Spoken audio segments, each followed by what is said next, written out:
Yahuwah, we pray.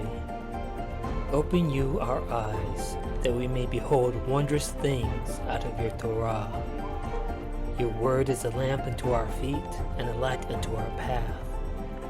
For the commandment is a lamp, and the Torah is light, and reproofs of instruction are the way of life. Paul defining Paul.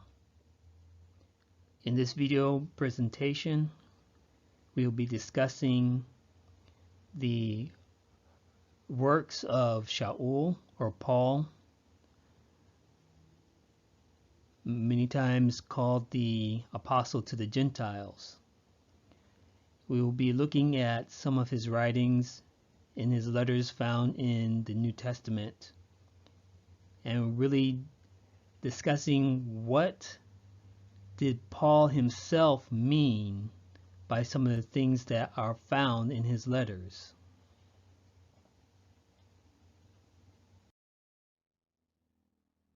We need to discuss this subject of the letters of Paul because in our modern day Bibles, a majority of the so-called New Testament is made up of letters that are credited to Paul's authorship.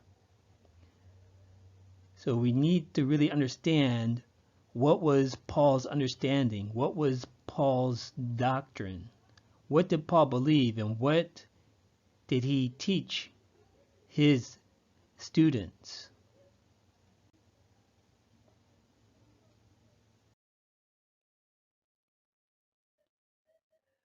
Romans chapter 7, verse 1. Paul wrote, "Know you not, brethren, for I speak to them that know the law." Paul himself explained that the letters that he wrote were intended for recipients that understood the Torah. If a person does not understand the Torah, the laws, commandments, and statutes of Yahuwah, that person will not understand the doctrine of Paul. They will not understand his teachings.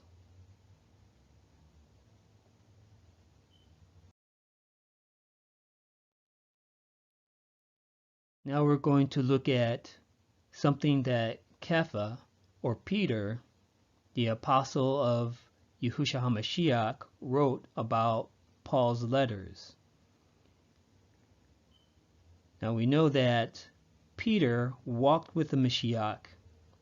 He ate with the Mashiach. He studied under the Mashiach and was personally commissioned by the Mashiach. Peter was one of the 3 closest disciples to Yahushua.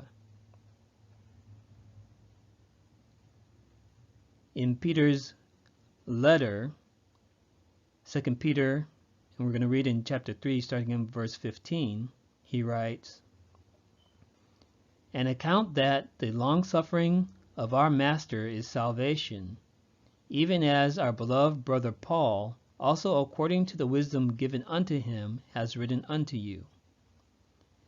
As also in all his epistles, speaking in them of these things, in which are some things hard to be understood, which they that are unlearned and unstable wrest, as they do also the other scriptures, unto their own destruction. You therefore, beloved, seeing you know these things before, beware lest you also, being led away with the error of the wicked, fall from your own steadfastness." Here we see Peter warning his audience about misunderstanding Paul's writings. He says that they which are unlearned and unstable rest. So unlearned in what? Unlearned in the Torah, unlearned in the ways of Yahuwah, unlearned in his laws, statutes, commands.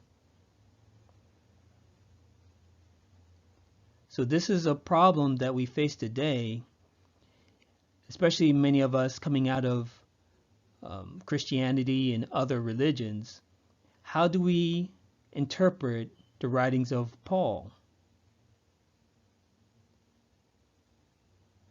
So we're going to look at Paul's letters and really see what was his doctrine. What did Paul mean by the things that he wrote? We're going to use Paul's own writings to understand what he meant when he wrote his letters.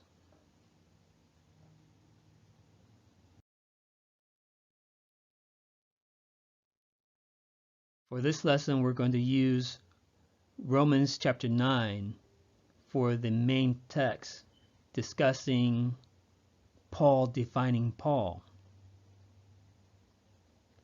In Romans chapter 9, verses 3 to 5, Paul wrote, "For I could wish that myself were accursed from Mashiach for my brothers, my kinsmen according to the flesh, who are Israelites, to whom pertains the adoption and the glory and the covenants and the giving of the law and the service of Elohim and the promises, whose are the fathers, and of whom, as concerning the flesh, Mashiach came, who is over all, Elohim blessed forever. Amen." So this will be our main passage in discussing Paul's doctrine and using this as a source to discover what Paul was talking about in his other letters.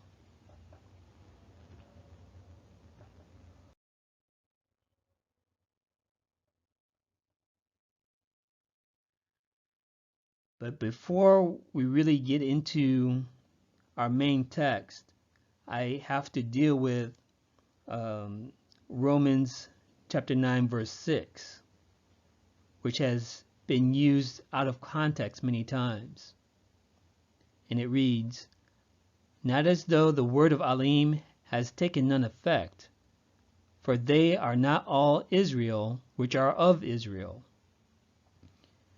So this has been interpreted as not all Jews are real Jews, or not all Israelites are real Israelites, or to use it in replacement theology, saying that the Christian church has taken the place of the nation of Israel, or somehow that foreigners are adopted into Israel, or it has been twisted in many different ways.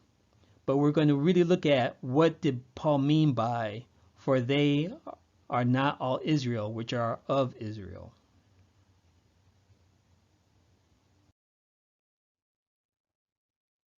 Okay, so when we look at the Greek, all right, it says, "For not all which of Israel, those Israel." Okay, so we're going to look at this Greek word ek, is the Strong's reference number G1537.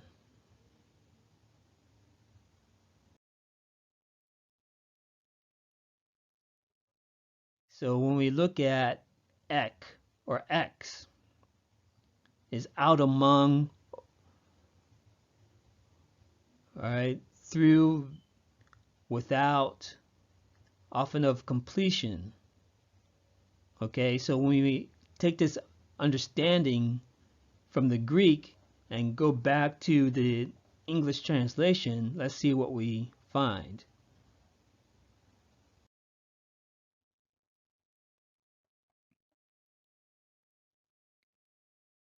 In the King James, Romans 9:6, "Not as though the word of Elohim has taken none effect, for they are not all Israel which are of Israel." So a better translation to get more of the idea or the concept that Paul was trying to bring across not as though the word of Elohim has taken none effect, for not all which are among Israel are of Israel. Okay. Now, why would Paul say something like this? Well, we have to understand the background and the history of the times of Paul.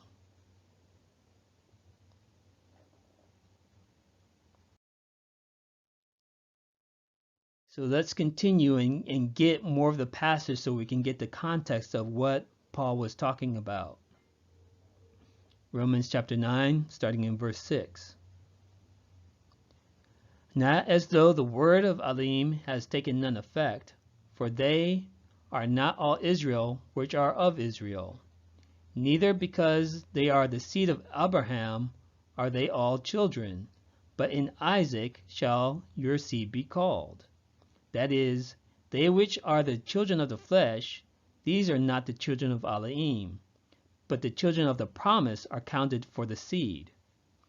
But what is Paul talking about here? Well, Father Abraham had at least 9 sons.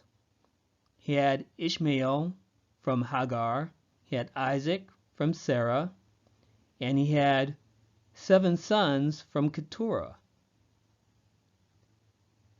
So obviously, all these children came from Abraham, and they were of Abraham's flesh. But Isaac was the one that would receive the promise. Okay, so that's what he's talking about here. Not all the children of Abraham received the promise. Out of all Abraham's children, 1 son received the promise and was counted for his seed.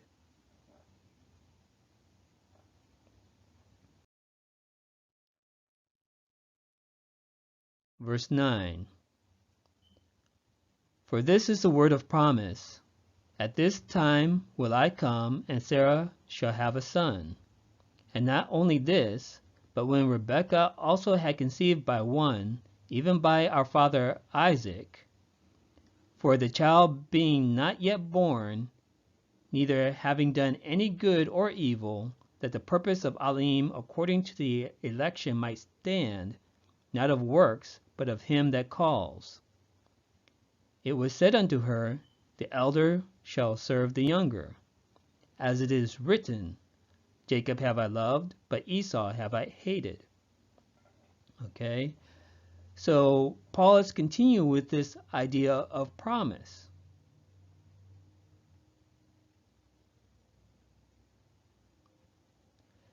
In verse 10, he says, not only this, but when Rebekah also had received by one, even by our father Isaac. Why would Paul say to his audience, our father Isaac? Well, obviously, Paul's audience,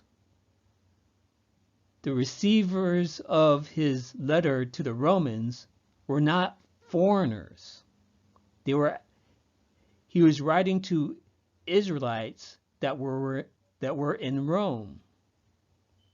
That's why he writes, even by our father Isaac.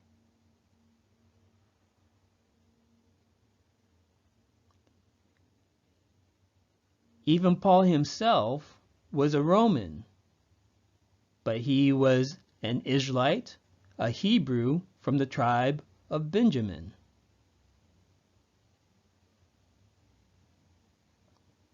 So this should not be something hard to understand. So continuing on, we see that even though our father Isaac had 2 sons, Esau and Jacob, Jacob was the one that received the promise. So this is what Paul is talking about. In this verse 13, we'll look at where he gets this quote from, Jacob have I loved, but Esau have I hated.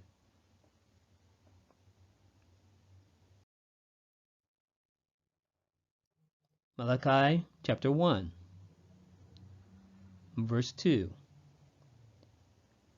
I have loved you, says Yahuwah, yet you say, wherein have you loved us? Was not Esau Jacob's brother, says Yahuwah? Yet I loved Jacob, and I hated Esau, and laid his mountains and his heritage waste for the dragons of the wilderness. Okay, so this is where Paul is getting his quote from. So why is he talking about Jacob and Esau at this point? Remember, we're explaining what he meant by not all Israel is Israel, or not all those that are among Israel are Israel. So why would he come to this issue about Jacob and Esau?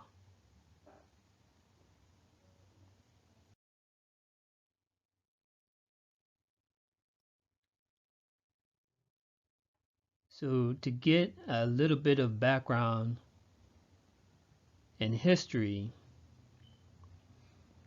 the kingdom of Israel was split into two kingdoms. There was the northern kingdom of the house of Israel and the southern kingdom of the house of Judah. The northern kingdom was taken into exile into Assyria, where they received a bill of divorcement from Yahuwah and became no longer a people. Now the southern kingdom of the house of Judah remained in the land after they returned from the Babylonian exile,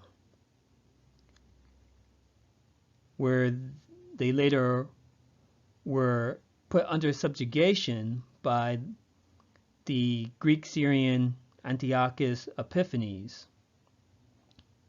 which we find the history recorded in the books of Maccabees. After the Yahudim defeated the Greeks, they set up what's called the Hasmonean dynasty, where there was the high priest as king in Israel for about 100 years. They had about a 100-year period of independence. So during this time, John Hyrcanus, who was one of these high priest kings, conquered the Edomites. And we're going to read this history in Antiquities of the Jews by the historian Flavius Josephus, Book 13, Chapter 9. Hyrcanus took also Dora and Marissa, cities in Idumea, and subdued all the Idumeans, and permitted them to stay in that country, if they would circumcise their genitals and make use of the laws of the Jews. And they were so desirous of living in the country of their forefathers that they submitted to the use of circumcision and of the rest of the Jewish ways of living. At which time therefore this befell them, that they were hereafter no other than Jews. So this records what actually happened, and this is before the time of the Mashiach, that John Hyrcanus conquered the Edomites and forced them to convert to the Torah. And we understand that the Edomites are also Hebrews. However, they're the descendants of Esau. So when the Edomites converted to the Torah, to the ways of the Yahudim, they themselves, the Edomites, were considered as Jews, even though technically they were not Israelites.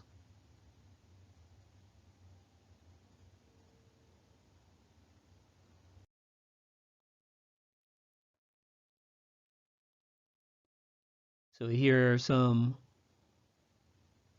reference sources about the Edomites among the Yahudim. From then on, Edomites constituted a part of the Jewish people, Herod being one of their descendants.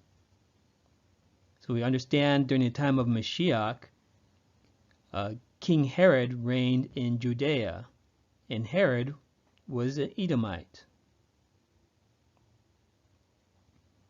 The Edomites became a section of the Jewish people. Edom, Encyclopedia Judaica. They, the Edomites, were then incorporated with the Jewish nation. Edom, Idumea, the Jewish Encyclopedia.